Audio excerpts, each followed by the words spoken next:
Good morning po mga ka-agri. Magandang araw po sa ating lahat at sana after po ng nangyaring bagyo ay safe po ang lahat. So dito po yung situation dito sa ating farm, ay yan po yung mga kawayan dun po sa dinadaanan natin ay nagsitumba na. Isa nga ng kahoy na to, bali-bali. At titingnan po natin yung situation dito sa ating kubo.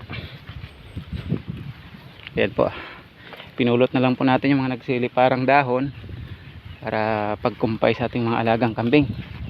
So far dito sa ating kubo na tinutuluyan ay wala naman siya, pero yung ibang part po ng kubo natin sa baba ay nagsiliparan na po lahat ng yero. Kalat po yung yero dito.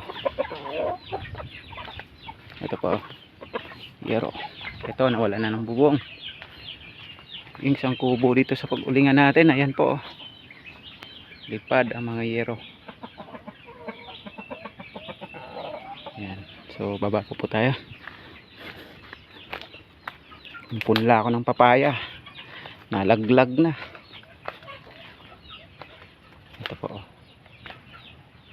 sayang, hindi pa na transfer, sira na. At yan, yung mga saging nating saba, hindi po nakayang siguro malakas yung hangin dito kagabi. Yan po, tumbas yan. Dalawang puno po yan. Yung iba ay hindi naman. Itong malapit na mamuso dito sa tabi ng goat house natin ay so far hindi naman siya natumba. Ampi yung mga kaganapan dito. Hindi lang natin alam sa ibang area pa ng farm natin kung ano yung mga damage na makikita natin doon. But dito ay ganyan po ang nangyari. Okay lang naman po at kahit paano ay wala namang nasira dito sa mga natin at nadisgrasya sa mga hayop natin dito. Ayan. So yan na lang po ang update natin sa pinsala ng bagyo na dumaan.